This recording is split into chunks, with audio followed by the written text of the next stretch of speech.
Bueno, vamos a empezar la clase. Eh, si hay alguna duda con respecto en especial al examen o alguna duda cualquiera que sea de la parte teórica o de los trabajos, etcétera, hoy es la hora de resolver. Buenas tardes, doctor. Hola, dime. Una consulta. Yo envié mi trabajo y está entregada a tiempo, pero no me sale mi trabajo ahí en mi entregado, porque en otras materias que yo entrego me sale con mi trabajo entregado más, pero ahí en el trabajo no me sale. Quizás no sé qué pasó o así siempre. ¿A qué hora lo has mandado más o menos? -5 lo envié porque no estaba pudiendo enviar, no podía vincularlo y cuando ya lo vinculé y vi que ya estaba el enlace para enviar, puse entregar y me salió entregar, pero ya no me salía el archivo porque el archivo en otras materias cuando entrego me sale el archivo enviado igual, pero ahora no me sale y tenía miedo apretar anular entrega y que no llegue a tiempo, también quizás envió, no sé. Ya, mándamelo por Messenger más y voy a ver eso. Ya está bien, doctor. Gracias. Ya.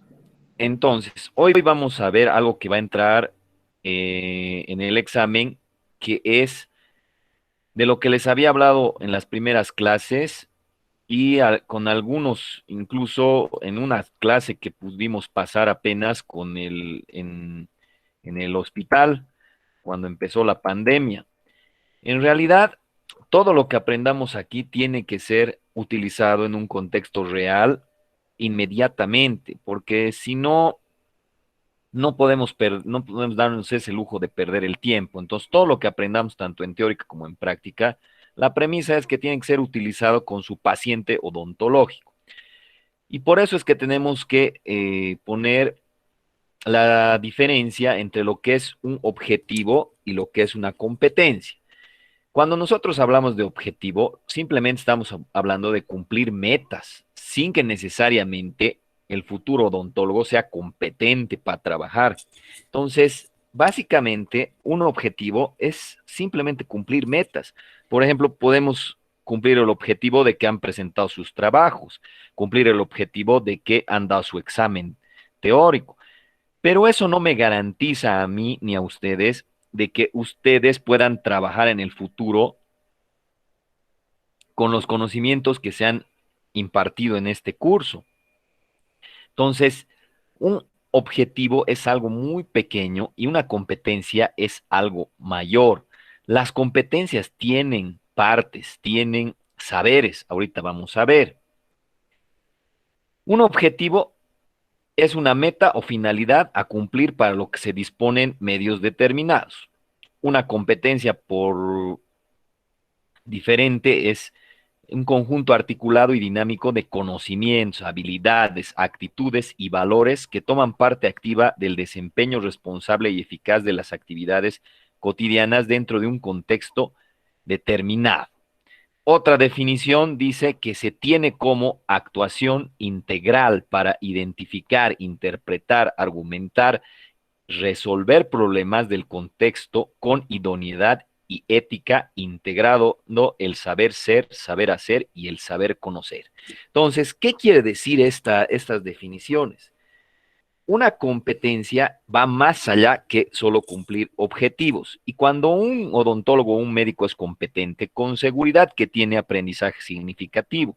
El aprendizaje significativo es, en resumen, lo que ustedes aprenden y nunca se les olvida porque su cerebro sabe que sirve para algo y lo utiliza para algo. Si se fijan aquí, una cosa bien importante y resaltada dice resolver problemas. La vida de un odontólogo y un médico se podría resumir en que cada día tiene que resolver problemas. ¿Por qué? ¿Cuál es el problema? Que tienes un paciente con una enfermedad, o sea, con un problema. Entonces, para que quede más claro esto, damos un ejemplo. Si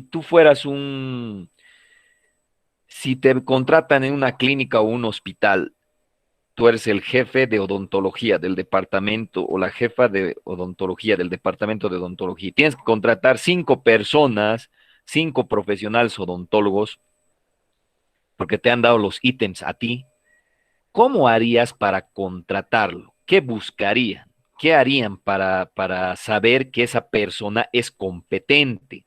Es decir, no te vaya a hacer quedar mal, ¿no? Porque como eres el jefe o la jefa, si él mete la pata, y además mete la pata no con una casa, no con una computadora, ¿no? Con un paciente, que eso es más grave, ¿no?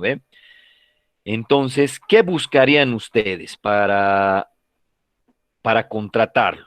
¿Qué pedirían o cómo harían para contratarlo? ¿Qué harían? O sea, tienen 50 postulantes y tienen 5 ítems. Y obviamente que tú quieres a las mejores personas en tu equipo. Es como cuando jugaban en el colegio a escoger para el partido de fútbol o el de básquet o el de vóley.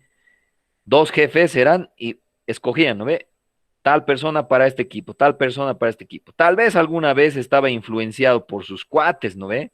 Pero no metían a todos sus cuates, porque si, a menos de que tu cuate sabía jugar bien, ¿no? Pero generalmente querías tener a los mejores en tu equipo porque tu equipo quería ganar, ¿no ve? Entonces, ¿qué harían ustedes para contratar? Tienen ahí 50 personas. ¿Qué es lo que harían para garantizar que esas personas son competentes y no te van a hacer quedar mal? Un examen de competencia, Todas doctor. las pruebas. Por un lado, podría ser un examen, podría ser bueno, ¿no ve? ¿Quién más estaba diciendo algo?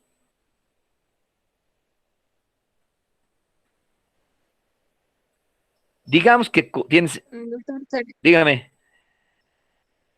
no, doctor decía, puede ser que, digamos, le pongas a prueba, poniéndoles ejemplos o situaciones eh, de emergencia y a ver ahí cuál de todos hace de la forma correcta o de la mejor manera, se podría decir, doctor. en realidad sí, ¿no? Porque digamos que la primera cosa que tal vez pides es un currículum, ¿no ve?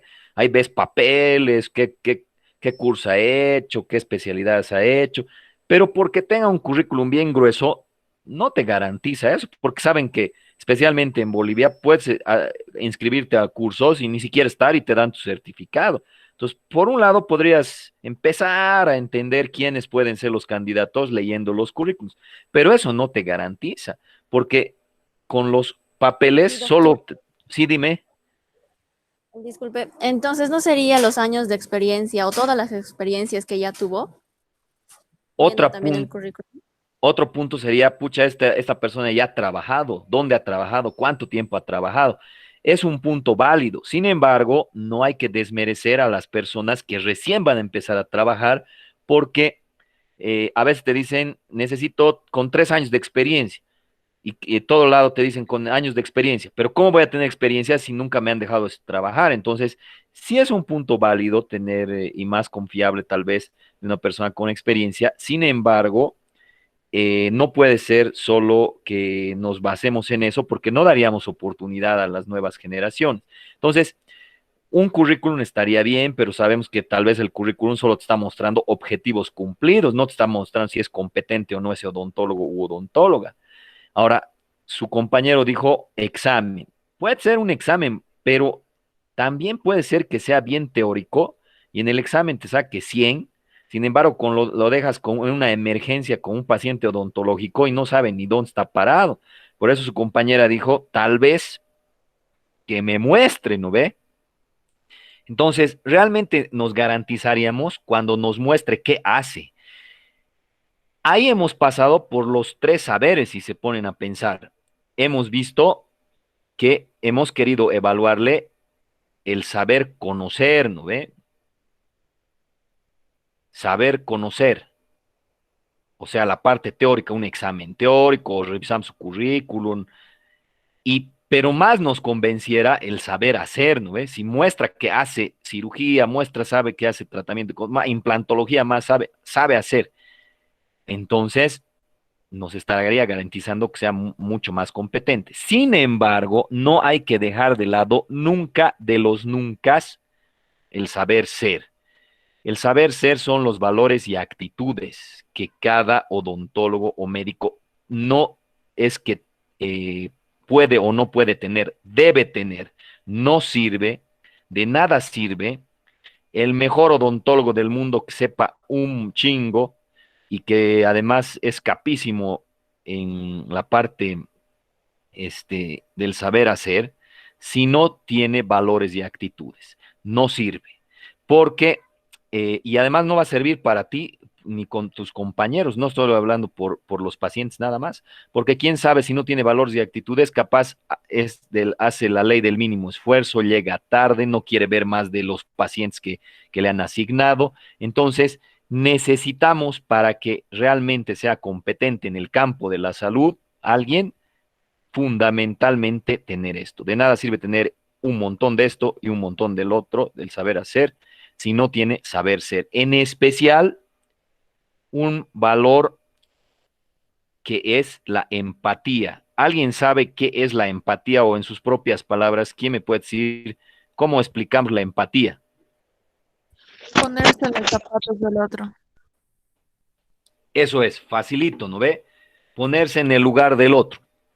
Si tú tienes la capacidad de ponerte en el lugar del otro, con certeza que vas a ser un buen odontólogo o un buen médico. ¿Por qué? Porque si, por ejemplo, no sabes mucho, te cuesta a veces aprender cosas teóricas, a veces incluso te cuesta también la parte práctica y demás, se soluciona con perseverancia, eso se soluciona. Pero si un odontólogo, un médico no tiene valores y actitudes, difícil es que yo le enseñe, ¿no? Ahorita les puedo hacer un examen, ¿qué es empatía? ¿Qué es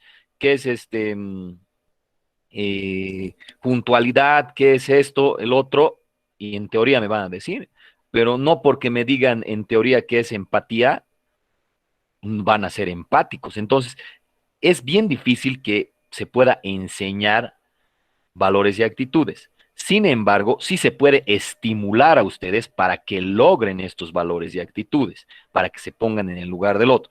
Si ustedes se ponen en el lugar del otro, seguramente si quieres tener un médico u odontólogo que trate a tu mamá o a ti mismo, seguramente pensarás que quieres lo mejor para ti. Entonces, si tienes esa capacidad de traspolar a, a la parte de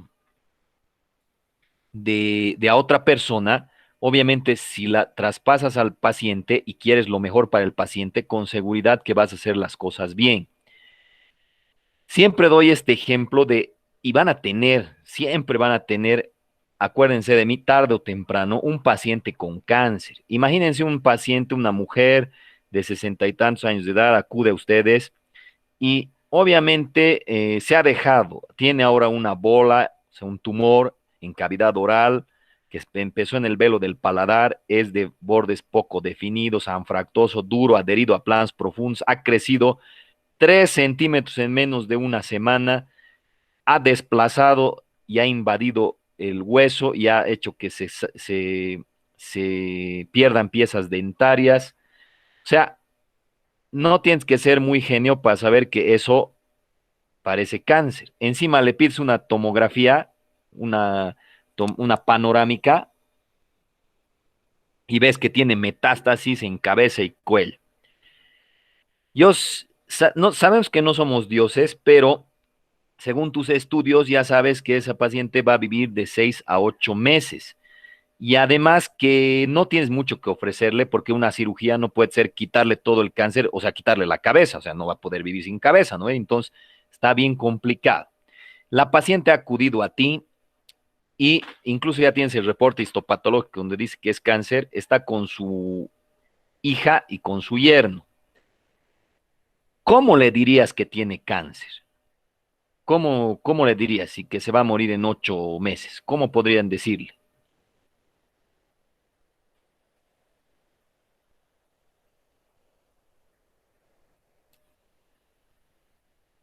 Nadie se anima. ¿Cómo le dirían?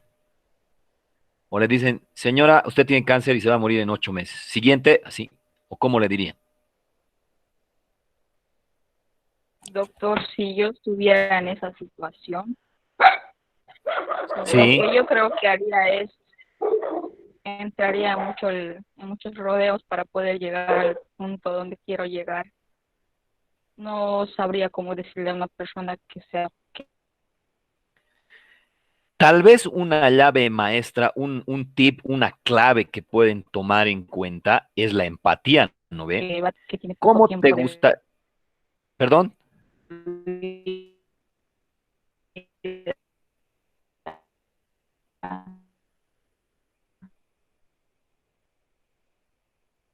hola, hola, no te hemos escuchado, creo que medio entrecortado.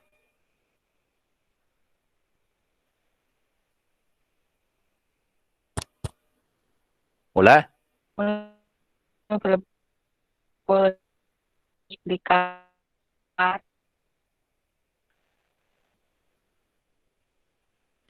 tal vez podríamos apelar a la empatía, ¿no ve? ¿Cómo Dios no quiera, ¿no? Pero ¿cómo te gustaría que te digan a ti o cómo te gustaría que le digan a tu mamá?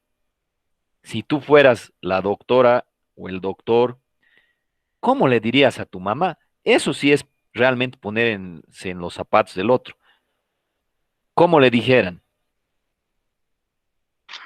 Notificar primero los clientes, doctor, para ver cómo reaccionan y ver, decirle, ¿no?, que tiene enfermedad. Perdón, perdón, ¿qué dijiste? Notificar primero a los clientes. Sí, esa puede ser una clave, ¿no ve? Porque ¿quién conoce mejor al paciente que su hija, digamos, ¿no? Por ahí le dices, un cachito quiero hablar con su hija, nos va a dar unos minutitos y hablas con su hija para saber más o menos cómo será. Pero aquí pueden suceder varias cosas.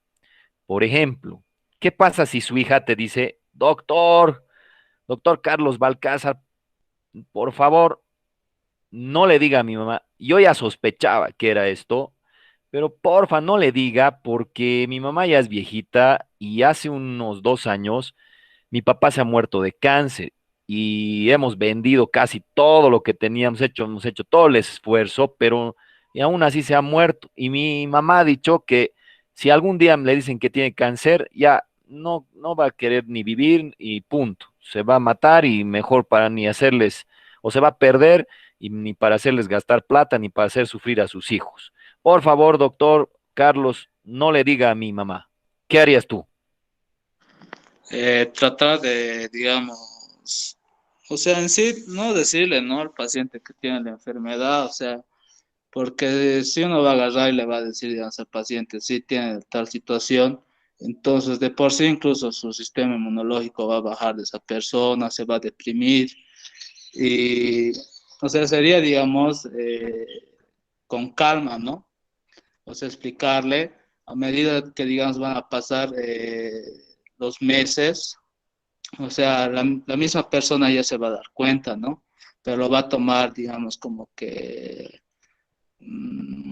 ya con calma, ¿no, doctor? Lo va a asimilar, digamos, lento, ¿no? No así de una.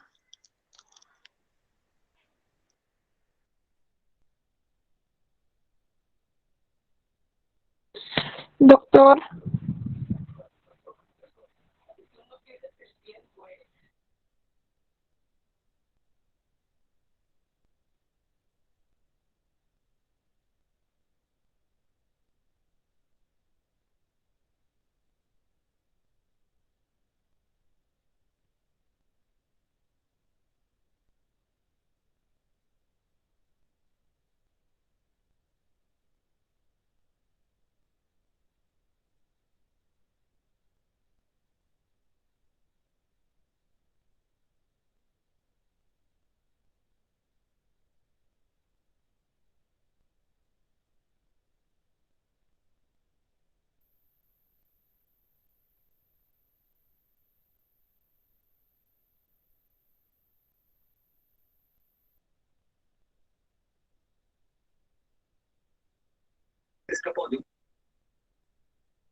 Hola, hola. Se me ha ido un cacho el internet, van a disculpar.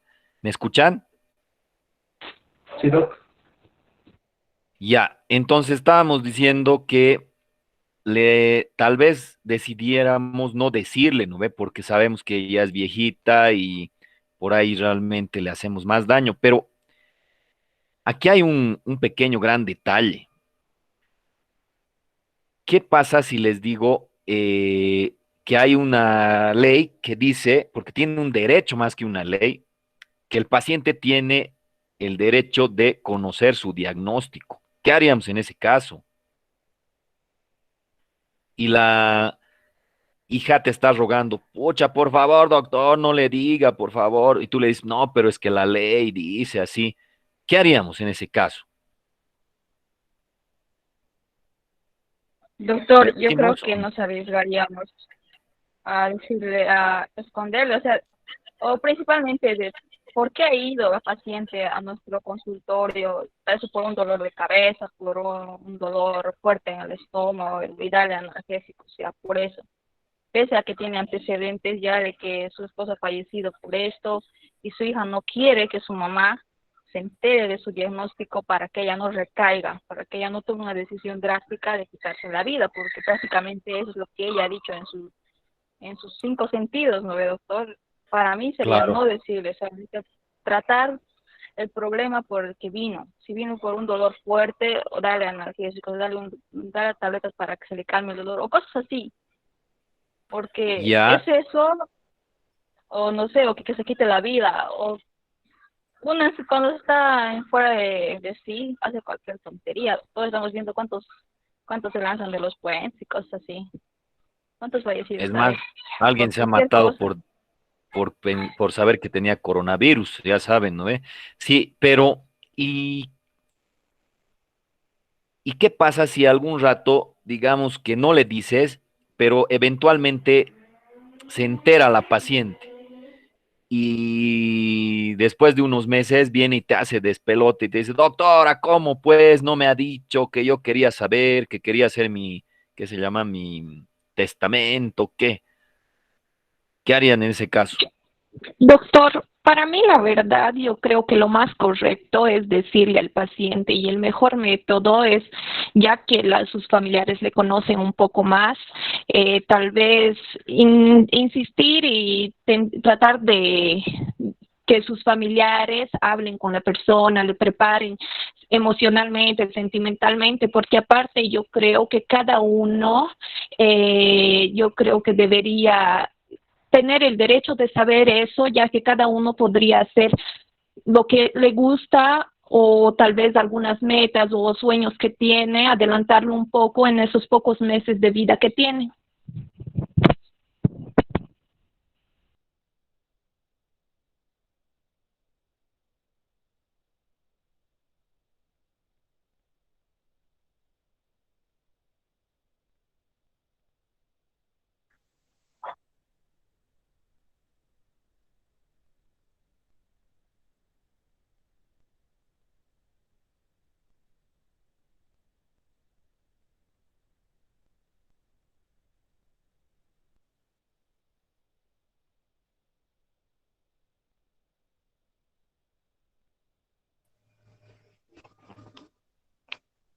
Hola, ¿me escuchan? Otra vez se me ha ido mi internet de mi compu, estoy desde mi celu. ¿Me escuchan? Sí, doctor. Sí, Doctor, una doctor. Sí, preguntita. doctor. Dime. En caso de que, digamos, al paciente se le diga, en sí no sé si estará bien, la enfermedad, digamos, para que se le diga, va a tener 5 fases, ¿no ve? Que va a ser primero la negación, ira, después va a ser la negociación con el paciente y después van a estar depresión y al final la aceptación, ¿no? Yo pienso que pasa por esas etapas el paciente, todo paciente enfermo, convaleciente de alguna enfermedad, ¿no? Sea terminal. Sí. ¿Y qué pasa, digamos, si hay las dos, ¿no? Ahorita hay dos opciones, ¿no? O sea, o algunos que dicen, no, no le voy a decir, y otros dicen, ya le voy a decir nomás, digamos, ¿no? ¿Qué pasa si un caso, digamos, le decimos y a la semana vienen llorando todos sus familiares, doctor, doctora, le hemos dicho que no le diga, mi mamá se ha matado? Una opción, ¿no? Una posibilidad. La otra posibilidad es, pucha, la que les había dicho, pucha, no le decimos y eventualmente se entera y más bien la propia paciente viene y nos hace lío. Entonces, ¿cuál será la mejor opción? ¿Cuál será la respuesta correcta, si Puede quieren ser, ustedes? digamos, un documento de un consentimiento de sus parientes más cercanos, doctor, digamos, así para después no tener problemas, ¿no? Casi siempre me dicen eso y es lógico, ¿no ve? Es lógico que decías, pucha, ya, fírmemelo aquí, que ustedes están diciendo que no le voy a decir, ¿no ve? Pero, aunque no crean, eso es medio complicado. ¿Por qué, digamos? Porque si, digamos, yo, por ejemplo, les digo, ahorita se los voy a firmar un documento donde digo que ustedes están obligados a ir a robar un cajero electrónico, el cajero electrónico del frente del Viedma. Yo estoy firmando. Si no van, se van a aplazar y yo me voy a hacer responsable de todo. Tú vas, robas el cajero, te agarran y tú dices, no, yo no tengo lío porque el doctor Villarruel me ha dicho y aquí está firmado. ¿Crees que el policía te va a decir, ah, ya, sí, no, vamos donde el doctor Villarruel? ¿O qué es lo que va a pasar? Me van a arrestar. Claro, y eso es importante entender que en general los derechos no se pueden quitar ni con un documento ni con nada. Ese es un problema, ¿no ve? No se quita con nada los derechos. Entonces, pucha, ¿qué haríamos? Porque aunque nos los firmen un consentimiento informado, lo que sea, un documento donde diga, no, no, nosotros estamos haciéndonos cargo de que, responsables de que no vamos a decirle, igual nomás para fines legales, eso no sirve. ¿Qué podríamos hacer entonces?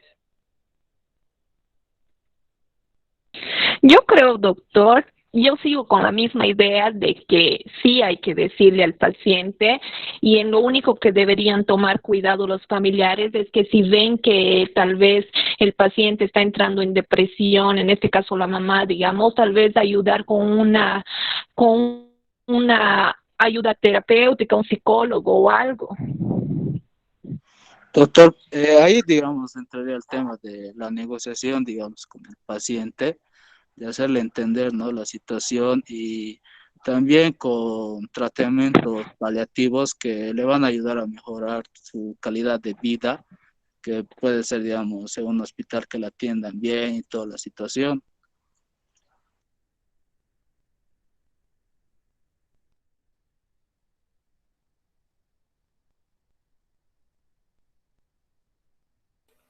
Ya, pero en realidad, si se fijan, hay dos opciones y lo siguiente que me van a preguntar para no hacerlo más largo es, pucha, doctor, no sé, yo digo que sí, yo digo que no, que es mejor que no, pero seguramente lo siguiente que me van a preguntar es, ¿qué haría usted, doctor? Seguro, me van a decir, ¿no ve?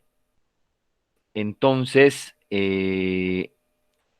yo la respuesta que les voy a decir es la siguiente, que tiene que ver con la empatía. ¿Y qué habíamos dicho que es la empatía? Ponerse en el lugar del otro. Entonces, yo lo que haría es pensar qué me gustaría para mi familia, qué me gustaría para mí personalmente, para mi mamá.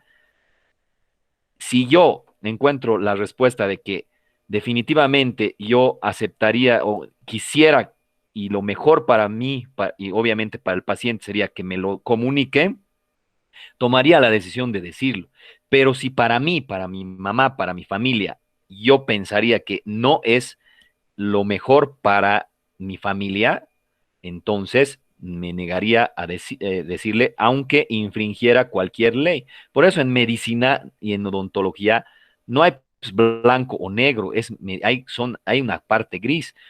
Y con seguridad que no se van a equivocar si utilizan la llave maestra que es la empatía. Si tú has tomado esa decisión en función a hacer lo mejor para el paciente, no tienes por qué temer que tomes una u otra decisión. Ahora, si tomas la decisión en función a que, ay, no, mejor le digo porque por ahí me hacen lío y por ahí viene la justicia o por ahí viene su abogado y demás, ahí ya es un error, porque aunque estés tomando la decisión de decirle, no fue por el paciente, fue por ti. Entonces, eso estaría incorrecto. Ahora, si tú dices, no, me parece que debe de saber, porque si yo fuera la persona que me está pasando, yo quisiera saber para esto, para el otro, entonces correcto. También hay la otra posición, dices, no, yo no le diría porque, pucha, si fuera mi mamá, también no quisiera que sepa y demás, correcto. Ahora, si tú dices, ay, yo no le diría porque ya no quiero estar hablando con esos pacientes, ya me está haciendo enojar, tanto me está hablando esta su hija, y mejor así ya, para zafarme, no le voy a decir, entonces incorrecto. Todo depende de cómo y por qué estás tomando esa decisión. O sea, que no hay una decisión, no hay un patrón, digamos, si te digo, o es A o es B, ¿no ve? Puede ser A o B, pero depende de por qué tomaste la decisión. Y eso tiene que ver con la empatía. Entonces, como les había dicho, no me sirve ningún odontólogo que sea un capo memorizador, que se sepa todos los libros de memoria, y un capo cirujano, implantólogo, pucha, no me sirve si no tiene en la competencia el saber ser, y en especial la empatía, que es ponerse en el lugar del otro. Ahora, cuando nosotros hablamos y han visto los videos y demás, cuando hablamos de la competencia de descripción macro, lo primero, como hemos dicho que una competencia tiene tres saberes, saber conocer, saber hacer y saber ser, lo primero que tenemos que aprender es la parte teórica. ¿Qué es una competencia? ¿Qué partes tiene la competencia? Y en este caso, en esta competencia, la parte teórica, el saber conocer, la parte práctica, el saber hacer, y después les voy a dar un ejemplo para que pongan en contraparte esto de el saber ser, y no puedo enseñarles valores y actitudes, pero sí puedo hacer que se estimulen sus valores y actitudes para que en el futuro traten bien a sus pacientes. Entonces, en la competencia, lo que se busca es que el futuro médico u odontólogo describa a ojímetro, ¿no ve? Macroscópicamente una pieza quirúrgica, de autopsia o de estudio de imagen, que en ustedes aplica mucho porque ustedes en su propio consultorio tienen la habilidad, la competencia de tomar una radiografía periapical. Si no es suficiente, recién le piden una panorámica, ¿no ve? Entonces, tienen que saber describir a ojímetro tanto estudios imagenológicos como piezas quirúrgicas, y de hecho en el ejemplo está así, ¿no ve? El ejemplo que les he mandado de la descripción macro. Pero no solo hay que describir por describir con los 7 parámetros, ¿no ve? Con los 7 parámetros que han visto en el video, sino que con todo esto tiene que llegar a un objetivo, a una conclusión. Entonces, debe concluir con la más probable hipótesis diagnóstica. ¿Qué es una hipótesis diagnóstica? Hipótesis refiere a puede ser o puede no ser, porque ojo con esto, nosotros no tenemos ojos de microscopio, por eso es que morfológicamente estamos dando una probabilidad diagnóstica. Obviamente después le vas a tomar una biopsia, me la vas a mandar al patólogo, yo voy a ver el microscopio y te voy a decir si, ok, lo que pensabas era o no era. Y tiene que tener entonces correlación, o sea, tiene que relacionarse con clínico patológico, lo que quiere decir con sus síntomas que vino, con sus signos que vino, tiene que tener coherencia, tiene que tener lógica, ¿no ve? Y esto nos lleva a tener un diagnóstico o una hipótesis diagnóstica para posteriormente tomar una decisión en relación a qué voy a hacer. Eso se llama la conducta con el paciente. Entonces, eso es básicamente síntesis de lo que buscamos con la primera competencia, que es descripción macro. Aquí hay preguntas que nos ayudan a entender mejor lo que es la competencia, como ¿qué quiere decir descripción macroscópica? Entonces es a ojo desnudo decir las atribuciones, las características de una lesión o pieza quirúrgica o de una biopsia, como quieran llamarle, y esos parámetros o atribuciones son 7 que hemos visto. Esos, por ejemplo, tenemos el peso, el tamaño, la forma, la superficie, la densidad o consistencia, y también tenemos la localización, que como tal no es una descripción, no entra como un atributo realmente, pero la localización es el parámetro más importante porque le da forma, le da sentido, le da contexto a los demás parámetros. Si yo les digo, estoy viendo algo que es irregularmente ovoide de 1.5 por 1.5 centímetros, de color blanco, de consistencia ósea, redondeada, no les estoy diciendo nada. O sea, esos son simples parámetros que no tienen ningún sentido si no les digo de dónde estoy diciendo esto. Y si les digo que es de su pie, del maléolo, de ese redondito que tienen en la extremidad inferior, esa bolita que tienen, pues, todo tiene sentido. Es redondeado, es de 1.5 por 1.5, es duro como hueso, es de color blanco. Entonces ahí estoy describiendo algo normal. Entonces, si ya les digo la localización, que es el parámetro más importante de la descripción macro, todo lo demás tiene sentido. Por si no le dices la localización, ni el mejor patólogo, ni el mejor odontólogo, ni el médico del mundo te puede decir qué cosa es.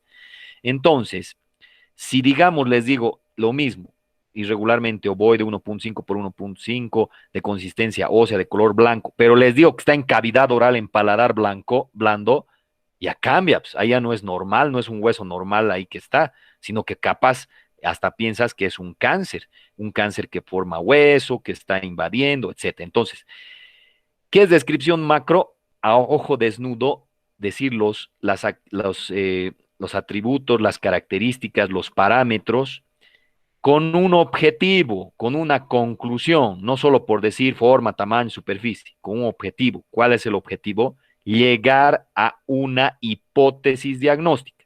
¿Y qué habíamos dicho que es una hipótesis diagnóstica? Es una posibilidad de que sea o no sea algo. Ya hemos mencionado los 7 parámetros y hemos dicho que dentro de aquí es otra pregunta. ¿Cuál es el parámetro más importante? Acabamos de entender que es la localización. Por hacer la práctica, sí o sí les he pedido que mencionen todos los 7 parámetros. Y la duda grande ha sido, ¿y el peso, doctor? ¿Cómo pongo el peso? No se puede pesar esto, no sé. Sí, en algunas ocasiones el peso, el tamaño, la superficie, cualquiera de los parámetros puede no ser relevante o ni siquiera hay que ponerlo.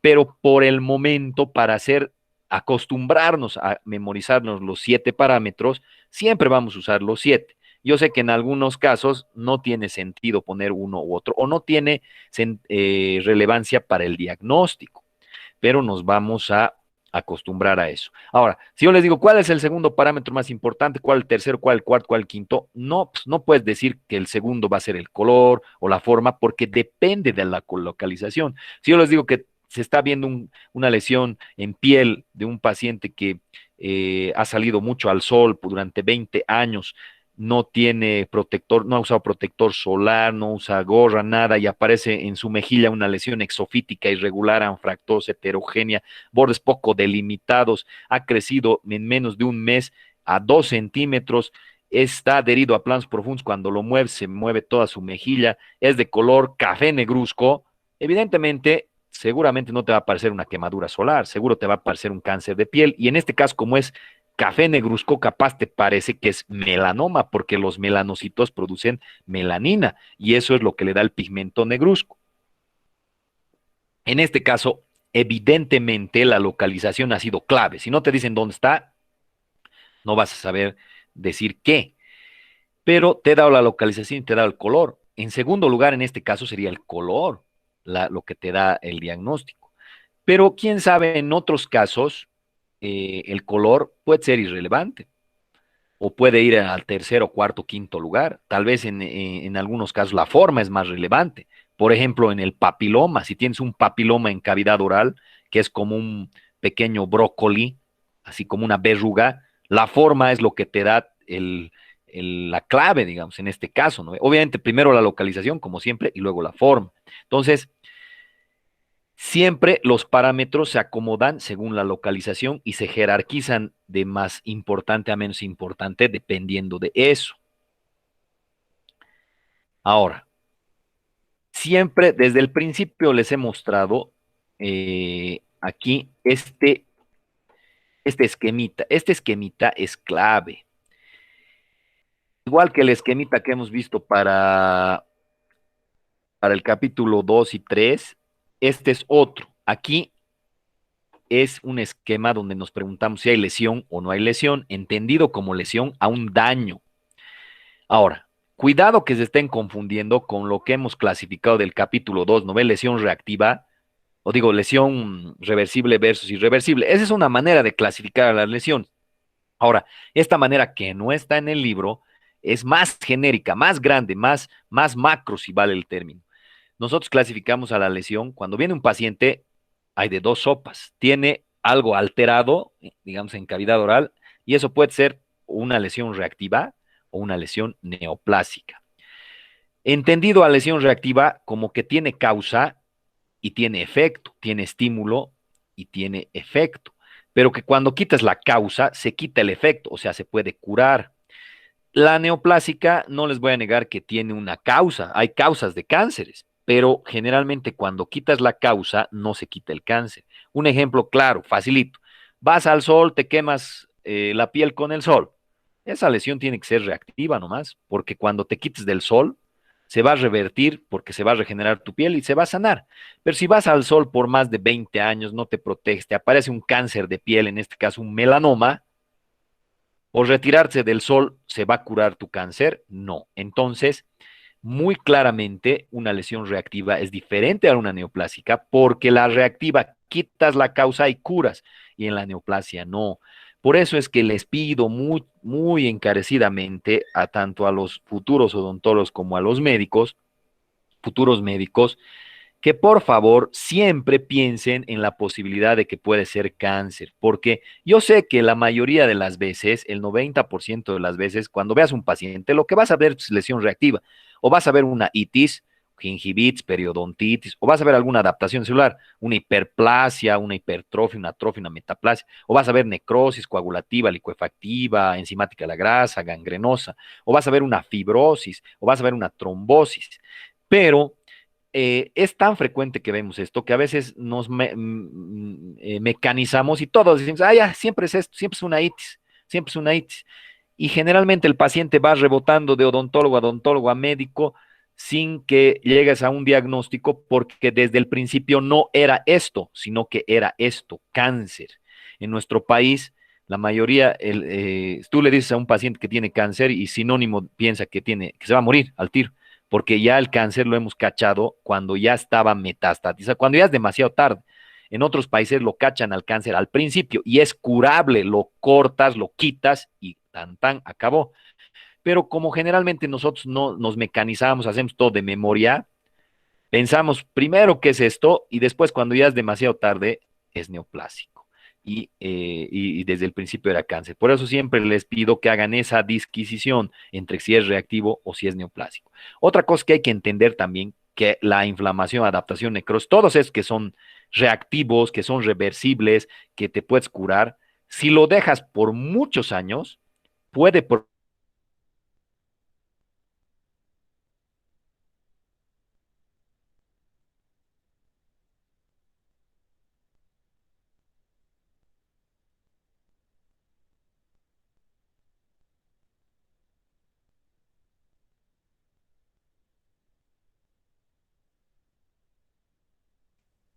ya, van a disculpar, pero estoy teniendo problemas con mi compu, se está colgando cada rato. Entonces, sobre ese esquema de lesión reactiva neoplásica es que tenemos que nosotros diagnosticar. Ahora ya no hay justificación alguna. ¿Para qué? Para que ustedes me digan, yo les voy a mostrar en futuras clases, les voy a mostrar una lesión, cavidad oral, y no hay justificación para que digan, pucha, no tengo la menor idea de qué es, porque por lo menos me tienes que decir si te parece anormal o no, es decir, si hay lesión o no hay lesión. Si ya ves que hay algo raro, entonces eso se llama lesión. Entonces, la siguiente pregunta que te voy a hacer es, ¿te parece que es reactivo o te parece que es neoplásico? Tú me dices, no, pucha, no parece cáncer, doctor, por esto, por esto, por esto. Ah, siguiente pregunta. Entonces, si es reactivo, ¿qué cosa reactiva te parece? Te voy a preguntar. Es decir, te voy a decir, ¿te parece una gingivitis? ¿Te parece una necrosis? ¿Te parece una calcificación? ¿Te parece una fibrosis? ¿Te parece una trombosis? Así va a ser. O sea, este esquema ya te ordena bien tus ideas para que no te quedes callado, no te quedes sin una posibilidad. Ahora, obviamente, que cuando te parece neoplasia, eso ya lo vamos a ver en subsecuentes clases, porque el último tema, que es el 8, es neoplasias en la parte teórica. Y ahí sí les voy a enseñar cómo se le da nombre y apellido a un cáncer, para que no se tengan que aprender todos los cánceres habidos y por haber. No se preocupen, no van a aprenderse nada de memoria. Siempre lo vamos a aprender de una manera lógica para que sea más significativo y no se te olvide. Entonces, eso por el momento lo vamos a dejar así nomás, digamos, en lesión reactiva, y cuando te parece que es neoplasia, hay nomás neoplasia. Entonces, en el examen que va a haber siguiente miércoles, por cierto, nos tenemos que poner de acuerdo en si ese examen a qué hora va a ser. Con el anterior grupo de la mañana habíamos quedado que lo más coherente tendría que ser o en la mañana o en la noche, o a las 7 de la mañana o a las 7 de la noche, porque alguien dijo, puede ser a las 2, a las 4 y demás, pero algunos tienen otras clases, y al tener otras clases dificultaría esto. Entonces yo creo que o en la mañanita o en la noche no hay lío. Por la reglamentación del examen, sí o sí tienen que dar, no puedo hacer 2 exámenes, o sea, todos tienen que dar al mismo tiempo, no se puede de otra manera. Entonces, como siempre lo hemos hecho democráticamente, lo que voy a hacer es plantearles qué posibilidad ustedes, o sea, por la mayoría va a decidir o si es las 7 de la mañana o si es las 7 de la noche. Entonces, eso lo vamos a decidir estos días por el WhatsApp. Lo que quiero es que me resolvamos cualquier tipo de pregunta que ahorita tuvieran, tanto de la parte teórica como la práctica o parte del examen, todo lo que necesiten. No sé si hay alguna duda.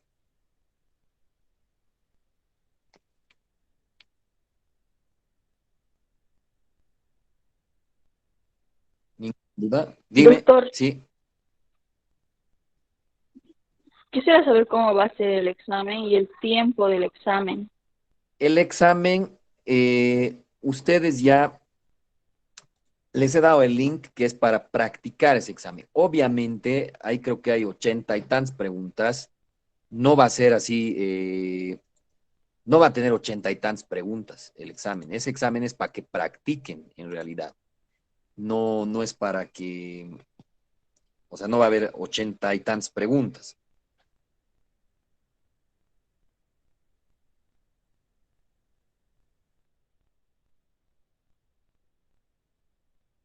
Hoy día ya he visto en el verdadero examen cuántas preguntas van a ser. Más o menos son como 22 preguntas. Todas son, no todas, perdón, pero 22 preguntas son de una sola respuesta, o sea, de si es A, B, C, D o E, ¿no ve? Ahora, de esas preguntas, 3 o 4, o sea, otras 5 preguntas, o sea, hasta 20 y tantas, 22 preguntas son solo de una clave, pero 4 preguntas son de un caso clínico. Es el mismo caso clínico, por eso no se van a asustar. Es largo el caso clínico, pero como se puede desconfigurar el examen porque va a ser aleatorio, es decir, puede salir esa pregunta arriba, abajo, entonces siempre he puesto el caso clínico que es largo.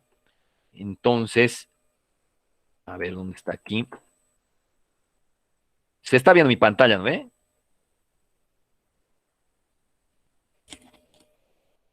Sí, Ya. doctor. Entonces, Sí.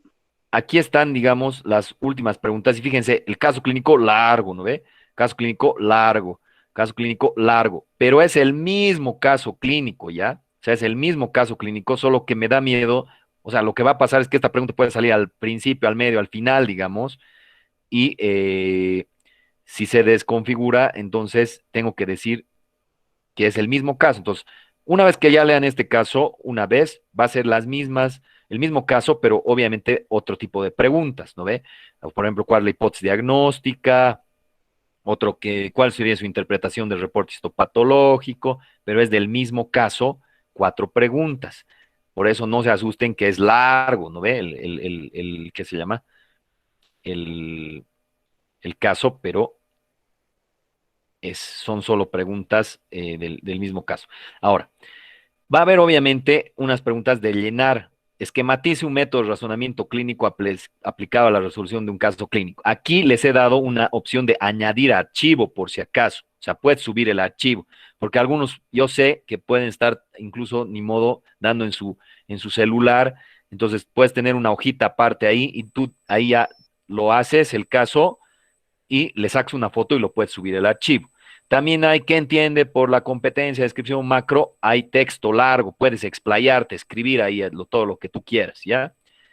Entonces, esas son las preguntas, digamos, que no son de selección. Las otras preguntas, las veintitantas, son normales, son pregunta-respuesta y algo que no tengo nada de miedo, o sea, no tengo nada de miedo de que ustedes, de que, como los otros docentes, de que, pucha, si ya tienen el examen, que esto, que lo otro y demás,